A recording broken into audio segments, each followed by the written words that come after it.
Welcome to the Drop the Mic Wrestling Podcast on Tobacco Road Sports Radio and TobaccoRoadSportsRadio.com with a very special Thursday episode on 4th of July week. I'm your host, Michael Davis. Money in the Bank might have brought more questions than answers, so it's time to debate all of this on the show today.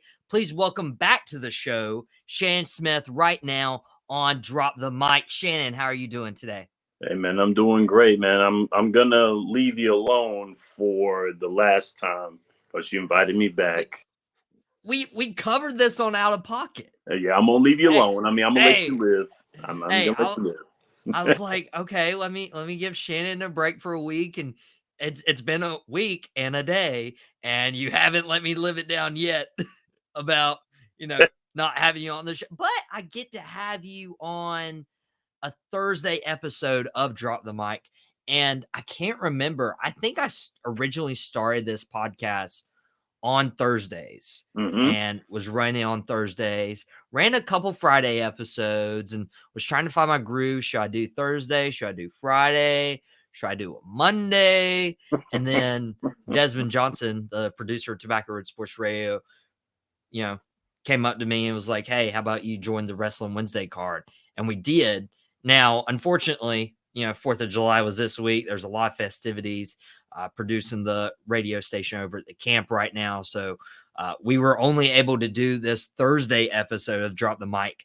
And Shannon, it just made me more upset because I had to spend another 24 hours delayed talking about what actually happened this past weekend hmm at Money in the Bank in London in the O2 Arena, because there's so much to talk about. And last week you were on Out of Pocket with me and Des talking Money in the Bank preview. We only had like 10 minutes. Right. For now, we have the whole hour to figure out what in the world happened overseas.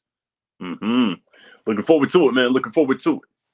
So what we'll try to do is, since there's a lot of stuff, we'll just go down the card, because I think a Let's go. lot of these matches, there's not one where it's like, okay, we can skip that one. We need to go like step by step through this process. And we'll start out with Money in the Bank, the men's Money in the Bank. Yes. It was I think it was one of the best Money in the Bank matches overall in Mm, terms of ladder really? matches. Really? Okay. Yeah. Do you Okay. not feel the same way? I like the match. I liked it. Okay. The- I think we're having technical. The reason I think that Money in the Bank is, when when they did the card in the beginning, that was good. I think it was a very good move.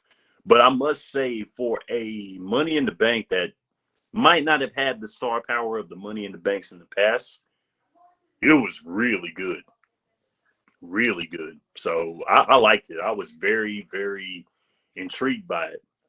well, and we were talking about this, like, back when Money in the Bank originally started, it was guys who had like not went up the ceiling just yet.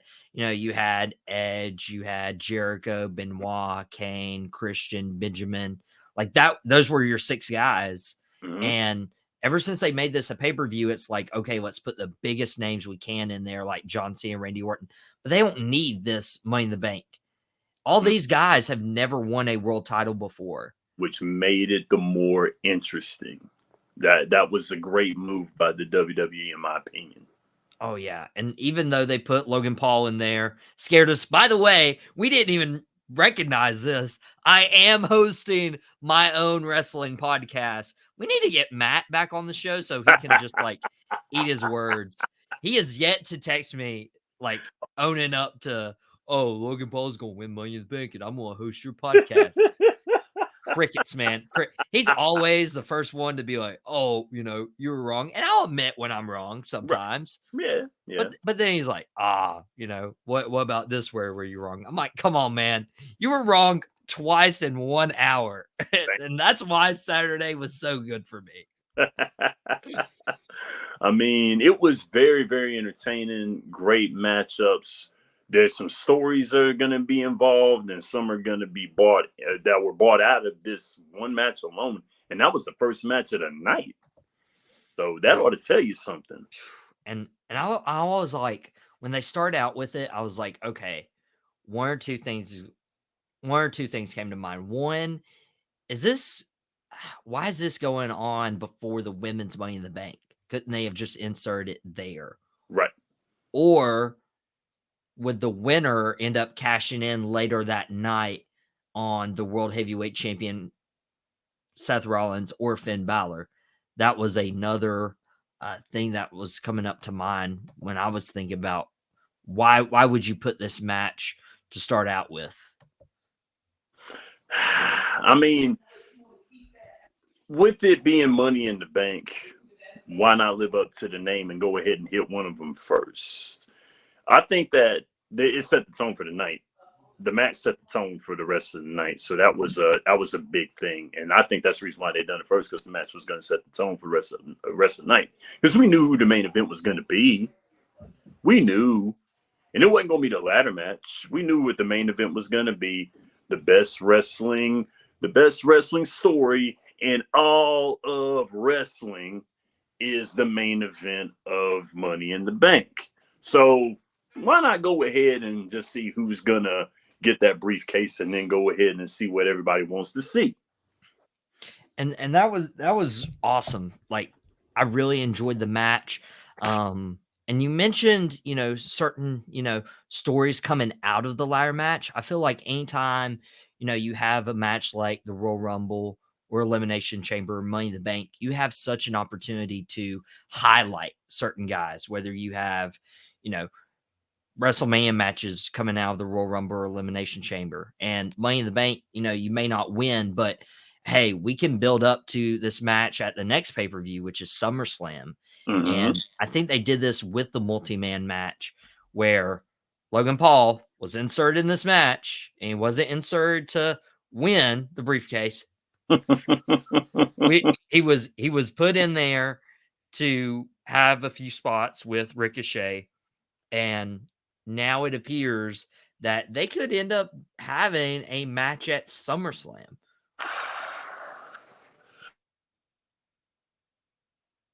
This is Logan Paul's attempt to be taken seriously as a wrestler. And Ricochet is a great worker. He's very entertaining. He's high flying. He's fun to watch. But I think that Ricochet might have lost a little bit of his edge as of lately, because if you've really been watching some of his matches, you'll pretty much know that Ricochet is the guy that lost to Gunther. That's basically who he is right now. I mean, I hate to say that, because for what he's done in all of wrestling, not just in WWE, he was great before he got to WWE. He was one of the hottest signs in the past 6 years for the WWE. So it's kind of bad for him, but good for him, because this might propel him. Put him in an entertaining match, try to put him back in the conversation a little bit, while giving a hand to Logan Paul. And I would almost relate Ricochet in that sense. I want to say Dolph Ziggler. Uh huh. I would say Dolph Ziggler because Ziggler and Ricochet both have all the talent in the world. They can go out and put on a good match. They can go out and, you know, have a good moment as well. But they need to like break through that glass ceiling. Maybe it's Ricochet. Maybe it's Ziggler. Maybe John Morrison can also be grouped into this category of like these guys. These guys are so talented and they have all the potential in the world. Because, like you said, he's done so much outside WWE. Like Yeah, he had a run in Japan. He had that match with Will Ospreay that went viral. Honestly, propelled Will Ospreay to what he's doing now. absolutely. And Ricochet was the face of Lucha Underground, the same Exactly. the same place that had Johnny Mundo, Yeah, Brian Cage, Phoenix, Pentagon, so exactly. many of these guys. Ricochet was the face as Prince Puma. Yeah, I mean, so getting back in the conversation, getting back into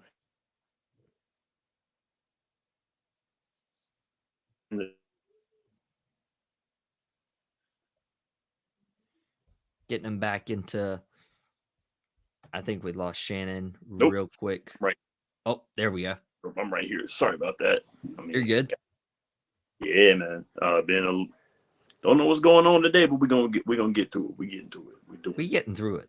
Yes. But I think overall you got a story out of this, which was great. One story out of like maybe a possible three that came out of this one match. Yeah. Mm-hmm. And everybody was pretty upset about LA Knight not winning the Money in the Bank briefcase. There was a lot of people upset, but I did say Damian Priest was a dark horse. What would you tell fans who were a little upset that LA Knight didn't win the Money in the Bank briefcase? That Damian Priest was the right choice.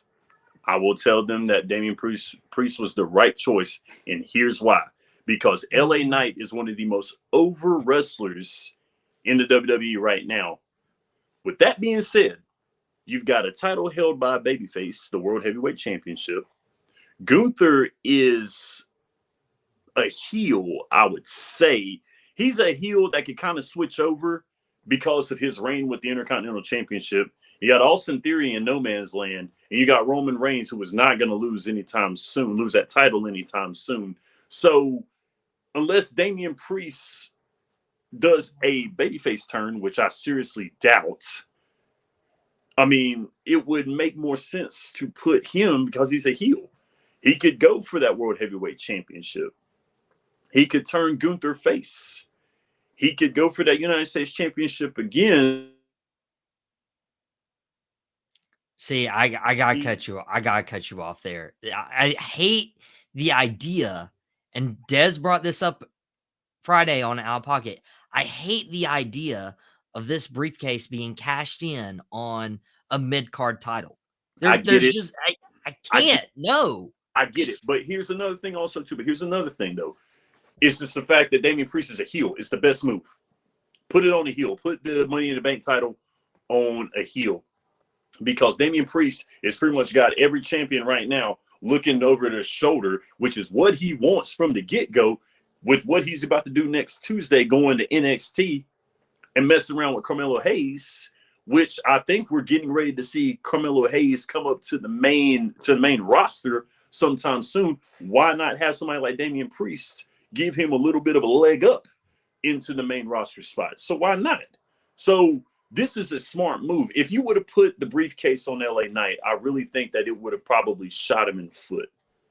Him being a face, and you can't mess with LA Knight right now. LA Knight reminds me a lot of my man Orange Cassidy, and the reason why he does is because, let me explain why. Hold on, I'm not done. I haven't heard that one before. I'm pretty intrigued. I got a method to the madness, because you said this in the show before. Orange Cassidy is a wrestler that really doesn't need a title because of the pop that he gets from the audience. LA Knight, in a way, doesn't need a championship either, because look at the pop that he's been getting in the past few months. He's been very entertaining. He's been spot on. These fans are loving him. He doesn't really need a title for popularity's sake, because he's already very popular, but you got to strike while the iron's hot with LA Knight. If you don't strike while the iron's hot, you're going to miss out on an opportunity. You're going to hurt a very, very wonderful, well over wrestler while you've got. Here's my thing with, does he need the title? Does he need the briefcase? I don't think he does. And it's funny that people were, mocking LA Knight for his age. And Damian Priest is like 3 months older than LA Knight. Another thing. I mean, and that's another thing. I mean, these guys are really over right now, but you can't mess with LA Knight right now. You can't mess with him, but you got to strike while that iron's hot. I think that United States Championship has got his name on it, to be honest with you. I really think it does. I think that United States title has his name on it, because you put a title like that on LA Knight, it's going to be great, because it's good enough for him. It's tailor. I think that U.S. title is tailor-made for him more than the World Heavyweight Championship, and definitely not the Undisputed Universal title. That ain't going anywhere anytime soon. No.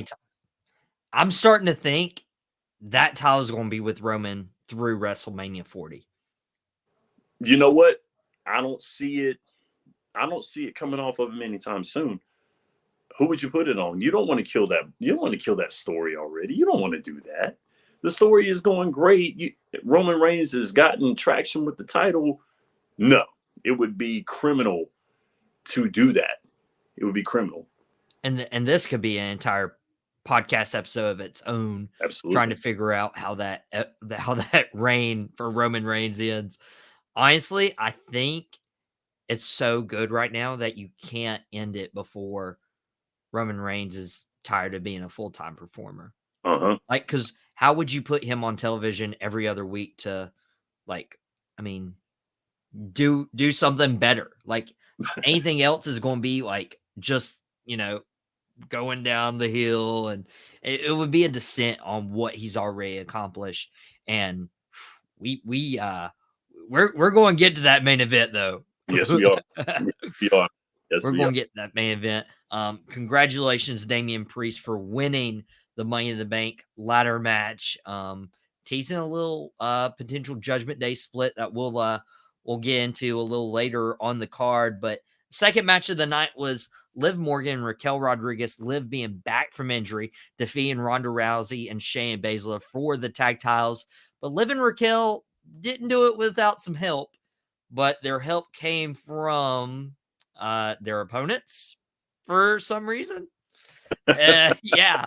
I remember, Shannon, like, I'll be honest, I was like looking at my phone and, people texting me and just, whatever. And then once people start texting me, then I'll like go to Instagram and just scroll and scroll and scroll and, looking at some basketball stuff here. Yep.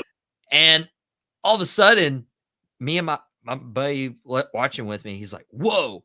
And I look up and Shayna Baszler has Ronda Rousey in a chokehold. I was like, Very what happened? Very that was the first shock of the night for sure. What did you make of Shayna Baszler turn on Ronda Rousey? I think that Shayna Baszler is due for a push right now. I think so. I think the Ronda Rousey experiment might be over with the WWE. I think it's done. I mean, I think it's ran its course. I think it's done. So I think Ronda Rousey was there to help Shayna Baszler descend a little higher. Sad to say, but I think that it's Shayna Baszler's turn right now. I think it's time for her to get pushed. I really like Shayna Baszler's running NXT, the Black and Gold era. Yep. Triple H was running things. Yes. Now Triple H is running the main roster. There's questions whether or not he is, but if there's anything from the Money in the Bank result, Triple H is, he's got some control. He's running. If not full control. I'm so happy. I'm so happy. That made my day when when that was this decision. Right. But yeah, I think Ronda Rousey's honestly done. I know there's reports that she wanted this feud with Shayna Baszler before her career came to an end. Yep. It might come to an end at SummerSlam if Ronda Rousey faces Shayna Baszler, and that's the way that Ronda goes out, is letting Shayna Baszler get that big victory over Ronda Rousey and, carrying that momentum to the next stage of Shayna Baszler's career. I mean, the sky's the limit with her right now. I mean, the sky is definitely the limit, and Ronda Rousey is kind of giving her the boost, and then that's it. See? So with that, turn happening, Liv and Raquel are champions again. Were they the right choice to put the titles back on? For the time being, yeah. For the time being, because they're probably going to make another women's tag team very, very soon, and they will rival with them. But I say right now is the right time to put it on them. It is. Yeah, and thankfully, Liv Morgan back from injury. Yes. Even though Dakota Kai tried saving her, and Dakota Kai's injury is a lot worse. Yeah, but that's the nature of the business right there. Exactly. I was thinking the same thing. So you win some, you lose some. Things happen. Man. So things happen, and Shayna Baszler turned on Ronda Rousey. one of the first big surprises of the night. This had like 5 or 6 if we're Oh starting yeah, to keep count. many to Um, many. and the second one came in the Intercontinental Championship match. Gunther wrestling Matt Riddle, and no, Matt Riddle did not upset Gunther for the Intercontinental title. Honestly, if we want to just touch on the match real quick, Mhm. I had high expectations for this match. I thought this could have stole the show, and I love Gunther. I love Matt Riddle. I don't think this match lived up to expectations. I'm kind of hurt that I even picked that Riddle would be a formidable threat for that now, because I was very, very, I was the same way. Not impressed. And so disappointed too. It was like it also only had like 8 minutes. It was the shortest match on the card. And Um, rightfully so, and rightfully so, I believe. I'm like, what happened? Like Matt Riddle, I think he can go in the ring. Yes. He has the combat background to back it up.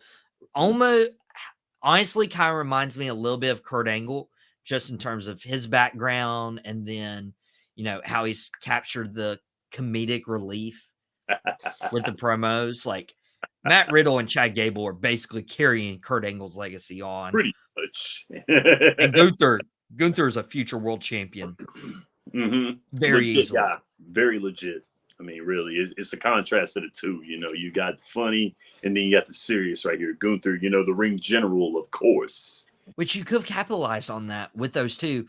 Yes. They didn't. Yeah, I know, man. It's kind of like, how AEW did Pac and Orange Cassidy that one time. And but it worked so well because Pac tried his hardest to keep his character and couldn't with Orange Cassidy. Man. Gunther kept his character and then some in this match. It was like, Gunther was like this. Yeah, but the whole time. it was like a weird match to get through. But the moment came after the match where this is the second time that Matt Cosgrove was wrong in an hour. Just FYI. I don't know if we should start doing this promo or whatever, but hey, just saying, Sometimes you have an off night, man. I mean, I guess my man Matt had an off night. He had an off night, and need to get him back on the podcast. He's a good guy to talk to, but he's been saying Drew McIntyre's gone. There's contract disputes, everything, and you hear the slash of the sword, Angela, and Drew McIntyre comes out, and the crowd goes crazy. Yes, because there's Drew McIntyre standing across from Intercontinental Champion Gunther. Drew McIntyre was rumored to have contract disputes, not return WWE, having creative differences, and now he's standing in the arena where he begged WWE to come into London for a pay-per-view. He wasn't missing it, and he's standing against one of the most impressive Intercontinental champions perhaps ever in Gunther. Oh, yeah. Drew's back. Yes, and made Gunther look like he was weak. He got the best of Gunther, which is something that no one has done in a year. Made Gunther look less than. And this is, once again, the chance for WWE to strike while the iron's hot. They've got a competitor with Gunther because pretty much everybody they put Gunther with, minus Sheamus, they've got a guy in Drew McIntyre. They do. I don't see anybody else on the roster that's close. Look what they done with Riddle. I know what you're saying. Look what they done with Riddle. Look how that match went. Put Drew McIntyre in there with him single, solo, one-on-one, and let him fight it out. Now, granted, I don't think they're going to have Gunther not break the Honky Tonk Man's record. You saved yourself right there, because that's what I thought you were going towards, because it looks like they're setting up for Gunther and Drew McIntyre at SummerSlam, which is a month from yesterday. Yes. Yesterday's July 5th. Yes. Today's August 5th, or a month from now would be August 5th. Right. But he's not gonna beat he's not gonna win the title from Gunther. He won't. I think they're setting it up to the point where they have the rubber match later on, and maybe he'll get Gunther after he breaks the Honky Tonk Man's record. I think that's what's going to happen because that record needs to be broken. It needs to be pretty much gotten rid of because Gunther right now, striking while the iron's hot. We've been talking about this the whole time. Striking while the iron's hot. And this is what's going on right now. They've got a competitor for Gunther to make this look like and they've got somebody to have a viable rivalry with him. It's about time. It's about time. I could see maybe they wrestle at SummerSlam. It's a good match. Yes. And then they're like, we could have maybe a bad finish or whatever, or just run it back at Payback. Or even, wait till Fastlane in October to get the title off Gunther. There's options there, but he's got to beat the record. Yes, he does. I mean, it's about time for it to be done. Like I said, when I was actually off a year, it's been 36 years, not 37, 36 years. Still long, still overdue. Yes, still overdue. And I think it's going to get done this year. I think the WWE is going to realize that this is a record that needs to be broken. Chris Jericho's reigns of 9 might not get broken. Might not. The Miz is close. Yes, he needs one more to tie it. Yes, he might not. But it's time for Gunther. And it wasn't time for Cody Rhodes back at WrestleMania. He lost to Roman Reigns, continuing the Tribal Chiefs run at top of the world as the undisputed WWE Universal Champion. Cody Rhodes enters this pay-per-view against Dominic Mysterio. And we had went through a little, question Friday on Out Pocket, like, does Brock Lesnar show up and cost Cody the match? I was like, that would be ideal. Like that's got to happen. Yes. Lesnar cost Cody the match. Dom get a big win over Cody on pay-per-view. Continuing with the Dom Heat. I've officially renamed it from Xbox Heat to Dom Heat. Yeah.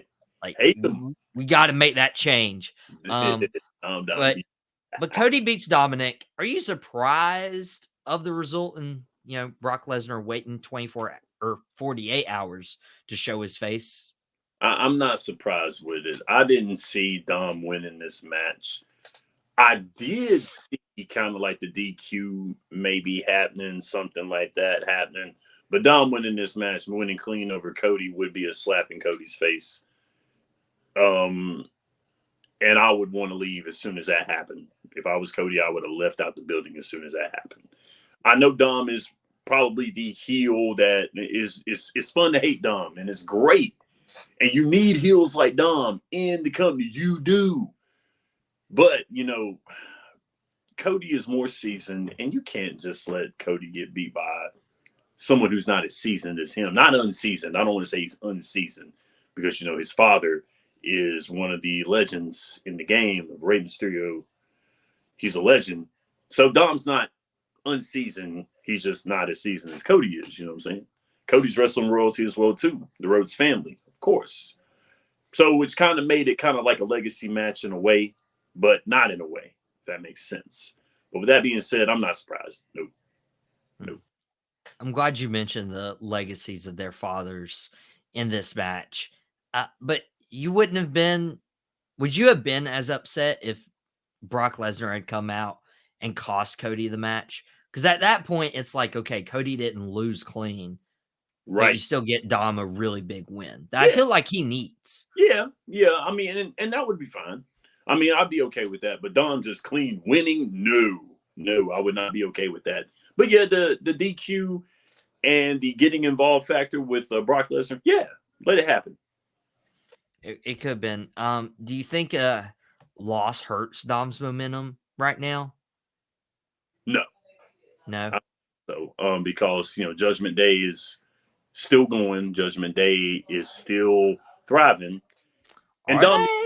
No, listen. This whole thing with Dame Priest and Finn Balor is only going to make this interesting. I don't think they're breaking up anytime soon because Dom needs Judgment Day more than anybody. Dom needs Judgment Day more than Rhea Ripley, Finn Balor, and Damian Priest. Damian Priest has got the briefcase. Edge put this all together.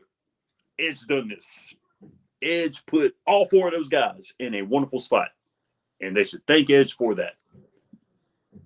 So, you know me. Yes, he's the legend. More titles than anybody in the WWE ever. Edge put that together. Springboarding these young people together. Got Dame Priest, Money in the Bank. Got Finn Balor, a big match for the World Heavyweight Championship. Rhea Ripley, Women's Champion. Dom, hated heel in all of WWE. All this Edge had a hand in doing. So there you go. That's what legends do. That's what legends should do in all of wrestling, no matter where they are. They should get these young and talented guys chances to prove themselves. And Edge done that with these four. And it works. And it's working right now. But Dom needs Judgment Day. That's the reason why I don't think they're going to break up yet. Okay. We're going to debate this either a little later on when we get to that specific World Heavyweight title match, or maybe that needs a whole other episode as well. It depends. I don't know. I have thoughts after this past weekend. Oh yeah, me too. I sent you the tweet. Yes. You did tweet at me. You did tweet at me. I sent you the tweet on Sunday. I sent you the tweet. I did. And I was really sipping the Kool-Aid, but the more I looked at everything, I was like, not yet. Yeah, not yet. But moving on this Money in the Bank card, because perhaps the biggest surprise came right here, because it's like, okay, maybe, Drew McIntyre shows up. He did. Maybe Shannon turns on Ronda. She did. Just literally out of nowhere, John Cena's music hits.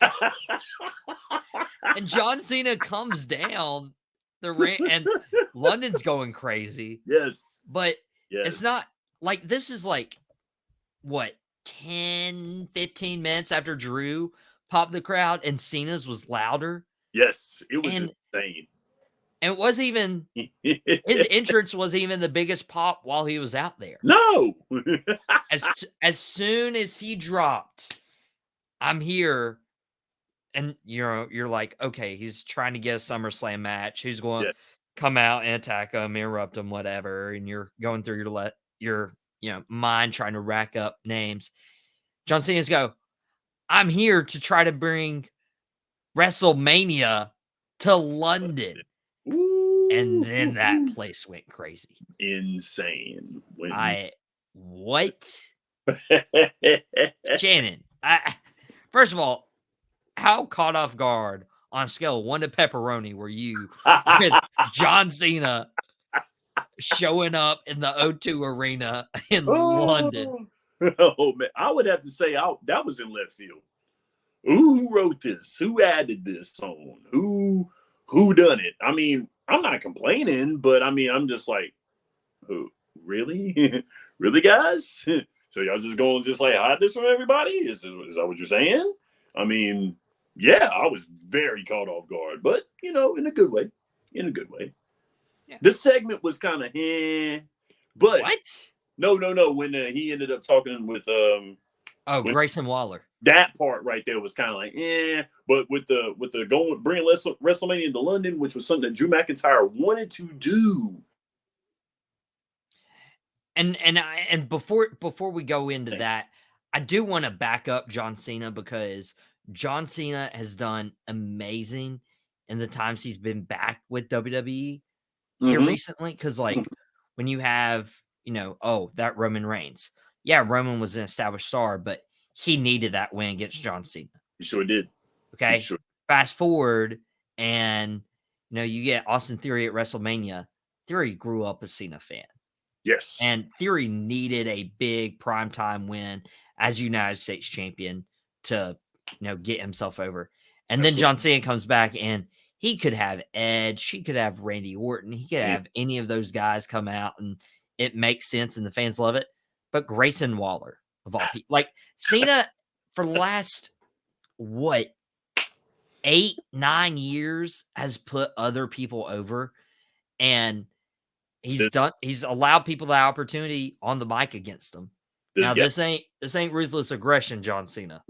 right? That's for sure. But hey, going toe to toe with Cena in the ring on the mic is not an easy Not feat. going to happen. Not going to happen. No. So even though you said it was meant, like, let's give John Cena the credit where it's deserved. Yes, absolutely. I mean, you got to. I mean, for because John Cena, whether you have your feelings about him because he was big in the beginning, then he fizzled a little bit because the heel turn everyone expected, the heel turn of all heel turns to happen maybe 6-7 years ago, but John Cena was looking long term. Him turning heel probably would not have been so great. It would have been great for the short term, but not for the long term because everyone knows that John Cena is the face. He's been a heel a few times, and it's worked in his younger tenure. That's good. But as of right now, for his legacy's sake, go to the face. Hogan went back to face at one point in time after the NWO run, and it helped out a little bit. It helped out a little bit. Hogan kind of shot himself in the foot out there in the world. But other than that, Now let me throw this out at you real quick. Do you think that WrestleMania actually makes its way to London? Or is this promo going to be known in the history books of like, oh, what could have been? they got to do it. I think they really, really do. I think they kind of cheated off the paper of AEW a little bit, with All In coming in, and then WrestleMania is like, hey, let's go to London. Have we seen this before? But see, this is the thing right here. All In WrestleMania. WrestleMania gonna win. Oh, for sure. The longevity of WrestleMania. Come on, man. Going to London, WrestleMania going to London would be insane.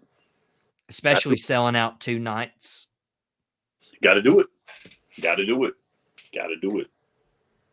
Yeah, that would be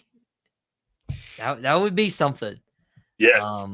Very much. And like fans would love it, but oh yeah.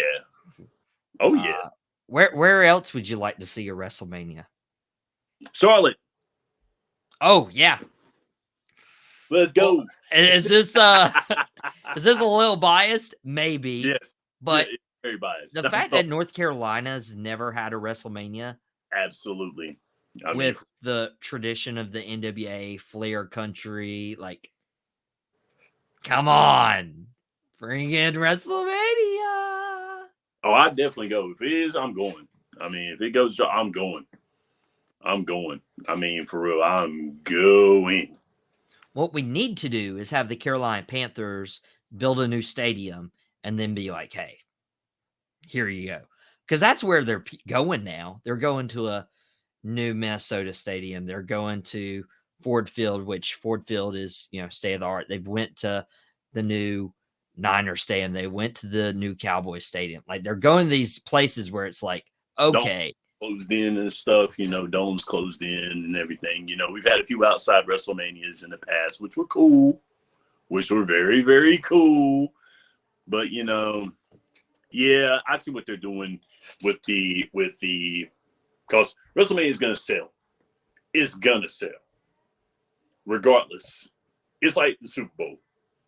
Let's be honest.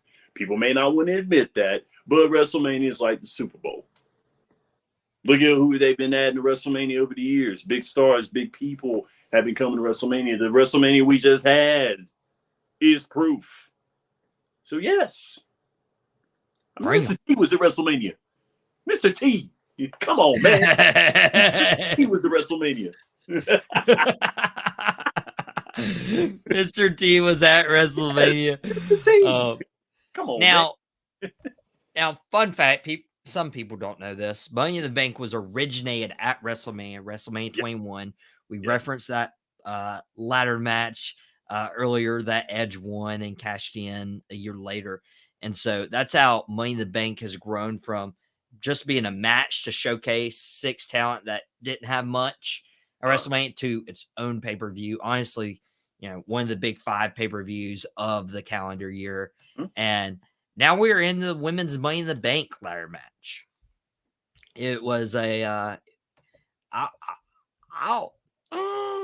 don't think it was as good as the men's, but I will give him creativity because Bayley, Becky Lynch, Io Sky, Trish Stratus, Selena Vega, and Zoe Stark all competed for the women's Money in the Bank ladder match, that briefcase. And there were some good moments. But I think the one thing that sticks out to me, Shannon, was, Bayley and Becky fighting for it. Becky had her one hand cuffed already from earlier in the match, and Io just comes in, handcuffs Bayley to Becky to where they can't. And there's the visual, which, oh my goodness, like the details with this is amazing.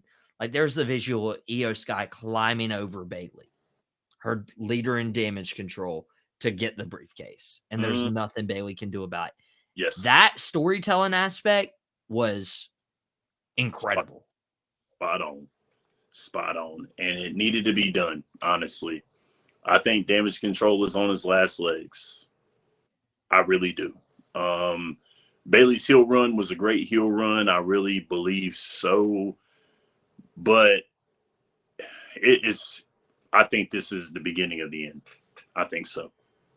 Do you think that because like Dakota Kai's injury and then Io Sky ascending in that title match? Once again, strike while the iron's hot. Strike while the iron's hot. Io Sky right here being introduced at Backlash. It was great. We all saw the star potential in Io Sky from when she was from pre WWE to here now. I think it's only right. Let's do it. Io Sky winning the Money in the Bank ladder match, potentially ending Damage Control. We'll find out a little bit more of that tomorrow. Of course, this episode airing on Thursday, so we can say tomorrow about Friday SmackDown. Also, Friday, tomorrow, Out of Pocket with Michael Davis. Definitely tune in. There's a lot of basketball talk we got to get into tomorrow. There's a lot. No, there's so much. So many. So many things that are happening and could happen. Could. Yeah. Very well could. Do you think Io Sky is able to, first of all, she's like the second longest reigning Miss Money in the Bank in history already, just because nobody else has held it over 2 days besides Carmella. So there's that, number one. Number two, how long do you think she holds this, and does she cash in successfully? I think she's probably going to sit on this briefcase for a little bit. I think she will. The women's division in the WWE is thick. However, will she do it successfully? I think so. Okay. I think so. I mean, you look at both your champions. Now, I don't think she's going to get it on Rhea Ripley. I don't think so. But see, that could happen because of what could happen with Judgment Day. What could happen with Judgment Day? I don't see them breaking up. I don't. But I think that she would probably have a better rivalry on Raw. I think so. Yeah. I think it would, because Damage Control is going to be gone. And I think that's going to set her up for going for the Raw Women's Championship. I think so. That would be interesting. Only time will tell. And congratulations to Io Sky on this historic achievement of holding the briefcase this long. Yeah. Maybe she cashes in tomorrow. Who knows? Well, there wasn't a cash in on Saturday night in London because Seth Rollins successfully defended the World Heavyweight Championship against Finn Balor. There were questions whether Balor would win and redeem his loss from, 2016, where he had to give up the Universal title after winning it. There was a lot of play there. Balor in his, home territory. And then there was Damian Priest walking out and Damian almost cost Seth Rollins, but in the end, he actually cost Finn Balor and, left Priest and Balor on, not good terms. What did you make of, just the whole sequence of events? Because there were a lot of different layers on this. Now, when you and me and Dez were talking about this, Dez really thought that Finn Balor would come away with the title. And it would cause the pencil to move a good bit if he did. Because who knows, we could have saw a cash in then if that could have happened, and they might have dissolved the whole thing. But the more I got to thinking about this, I wasn't surprised that Seth Rollins won. I could see Finn Balor winning. It'd be cool to see that happen. But Seth Rollins right now, I think, honestly, it's going to set up Seth Rollins to lose the title, maybe. Might set him up to lose. I think, Seth Rollins, once again, is kind of like LA Knight and Orange Cassidy. He doesn't really need a title. However, it's good that the title was put on him so that the title can have some weight to it. You didn't put the title on a new guy or a guy that was over the hill. You put it on a guy that needed it at the right time. Again, striking while the iron is hot. I see a theme here. Yes, you put it on the right guy. Seth Rollins, he's very much over. Seth Rollins is going to be over whether he's a heel or face regardless. I like heel Rollins a little better, but face Rollins is cool. But face Rollins is cool. I like face Rollins. I like what he's doing here. I like what he's doing as of now, and it's really, really good. But I think, honestly, Seth Rollins is one of those people, one of those wrestlers that's probably going to pull one of these guys up. I really think so. He's at a point in his career where he can put on with anybody and put on with the best. He's proven time and time again. So now it's time to say, hey, okay, let's put on a good match. And this title might be put on you if you play your cards right. And I think that's why Seth Rollins went down to NXT to face some NXT talent. Yes. I mean, he's going anywhere and everywhere. He's that fighting champion. Yes. He's the one that we need as champion right now, basically to reestablish what a world champion means in WWE, because you can't have Roman Reigns wrestling every 2-3 weeks. Nah, it wouldn't make sense. And especially with this bloodline storyline that's going on, you don't want Roman Reigns wrestling that much. You don't, because he really doesn't need. I would like to see a little more. But sometimes less is more. You know what I'm saying? Sometimes less is more. Especially in this case with this storyline, less is more. Less is more. And is it time, Shannon? Is it time? It is. It's time to acknowledge your tribal chief. It is. Acknowledge the fact that he got pinned, man. Acknowledge the fact he got pinned. Whoa, yes. Whoa. Got pinned. Shannon, we went this whole episode without spoiling any of the Money in the Bank results for any of our viewers. I had How to do dare it. you bring that You up? got to understand the severity of this right here. This is the first time Roman Reigns has been pinned in 3 years. 3.5. 3.5 years. Almost 4 years. This is monumental. It's pandemonium. It's pandemonium. He's right, but you know what it means? You know what it means? The bloodline story still goes on. It still goes on. It still goes on. Yes. You're just peeling another layer. Ooh.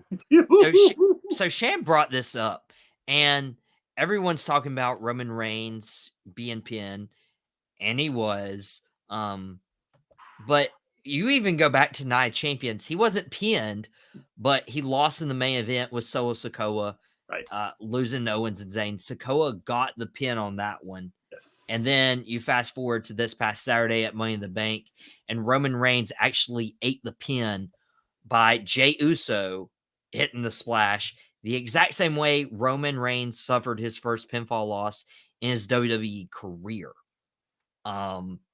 This honestly so well written, and we don't want to just be like those, stands or whatever who are like, yeah, like this is awesome, man. They can do no wrong. But it Yes, feels like the Bloodline story, if they could do something wrong, they haven't. they have not, man. It's like what Des said. It writes itself, guys. It writes itself. So do you think they should have let Jay pin Roman here? Yes, I think so, because once again, the setup for SummerSlam and the setup, shoot, for more stuff they're gonna set up here. I mean, this is just, I'm sitting here wondering, what are they gonna do next? What are they gonna do next? What's gonna happen? Now, if you would have told me that Roman Reigns was gonna get pins before Money in the Bank came on, I probably would have been like, I don't think so. But the fact that he did, and we saw it, wow, man. What more? And Main Event Jay is going to be coming back, maybe. Who knows? Main Event may come. It could happen. And it also felt like, you remember back in 2014 when The Undertaker faced Brock Lesnar at WrestleMania 30, and you like walked into the match and you're like, okay, I know Undertaker's going to win. We walked into the match, we're like, okay, we know Roman and Solo's going to win, or Solo's going to eat the pin, and he's just. But the moment that Jay beat Roman, that like every wrestling fan's mind just stopped for a moment. Oh yeah, and took it, because that's a moment. It is. I mean, for real, you're gonna know where you were when that happened. You're gonna know where you were. I mean, I knew where I was when the NWO formed. I knew where I was when the Clique did their curtain call. I knew where I was when Roman Reigns got pinned for the first time in 3.5 years. And the last person to pin Roman Reigns, Baron Corbin. Wow. How far we have come. For real. Baron Corbin back to his just being himself in NXT. Yes. So he's back to himself. I saw this earlier, and there's only 9 people in WWE who have pinned Roman Reigns more than once. There's only 9. And Roman's been with WWE over a decade now. And that's insane. That is insane. I wonder if you could get this list, if you had any guesses. Wow. Okay, one of them has to be The Undertaker. Nope. No. Not The Undertaker. John Cena is one of them. John Cena. No? No. Rollins? Rollins is on there. Rollins is. I knew Seth Rollins was on there. Seth Rollins. Go ahead. Just go ahead. Just go ahead. See, this is I prepare all my guests, and I didn't want to prepare Shannon for this one. No, you're good. You're good. I want to know he does his research too. I was like, I want to catch him off guard. You sure you can't think of any more? No, go ahead. For the sake of time, let's go. You didn't even mention the one I mentioned like 2 minutes ago. Baron Corbin. Yeah. Yeah. Baron Corbin, that's the second one, Seth Rollins. Okay, go ahead. Baron Corbin. Jey Uso. Yep, of course. That's Brock Lesnar. Oh, duh. Yeah, 4. Braun Strowman. 5. Bray Wyatt. Dang! Why did I not say Bray? Dang! Bray had him. Yep. Kevin Owens. Okay. I don't know if these next 2 are going to shock you or not, but Samoa Joe. Yes. Samoa Joe. And go ahead. Go ahead. Everybody's favorite A-list Hollywood star, The Miz. The Miz, yes. The Miz. Yeah. Oh man. That's a cast. That's a cast and a half, except for Baron Corbin. I would say, Baron Corbin kind of has been on the down. Samoa Joe is about to have another great match coming up on a Saturday, with CM Punk.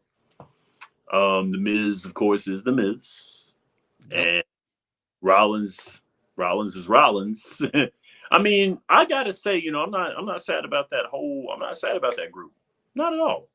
No, I'm good with them. I'm good with that.